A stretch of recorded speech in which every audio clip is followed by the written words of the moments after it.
Bienvenue dans le cours de genre narratif. Je suis Husseini Ouedraogo, enseignant-chercheur à l'Université virtuelle du Burkina Faso. J'ai pour spécialité études culturelles africaines. Je suis chargé de vous dispenser du cours. Faut dire que le cours qui porte sur le genre narratif relevant de la littérature orale comprend deux parties. La première partie porte sur les conditions d'énonciation et de collecte de textes oraux.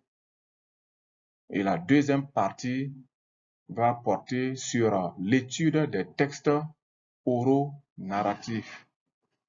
Donc c'est la partie d'analyse des textes oraux. Et ces deux parties constituent en réalité nos deux séquences conformément au scénario pédagogique que vous avez sur la plateforme. En termes d'objectifs général, à l'issue de ce cours, vous serez en mesure d'analyser un texte oral. Et que dire de l'objectif spécifique? Nous en avons trois.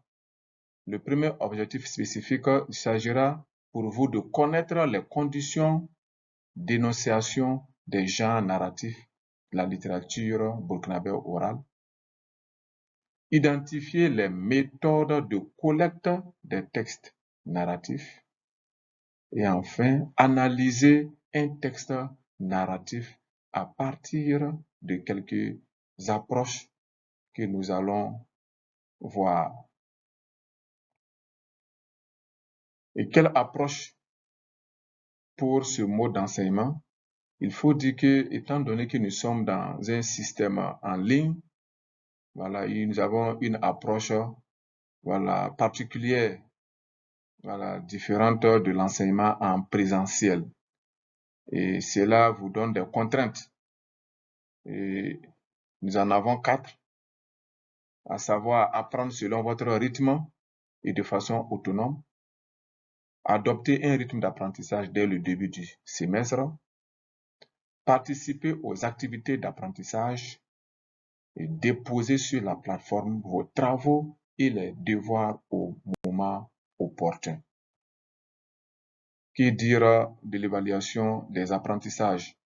Nous avons deux types d'évaluation, l'évaluation formative et l'évaluation sommative. Il faut dire que la première évaluation, celle formative, est réalisée à la fin de chaque séquence. Elle n'est pas notée. Par contre, l'évaluation sommative est notée. Elle est prise en compte lors du calcul de moyenne. Donc, nous en avons deux sessions, la session normale et la session de rattrapage. Cela veut dire que celui qui parvient à valider la session normale, voilà, ce n'est pas obligé, ou bien ce n'est plus la peine de composer pour la session de rattrapage. Et ceux-là qui composent pour la session de rattrapage, cela veut dire qu'ils n'ont pas pu valider la session normale. Je vous remercie.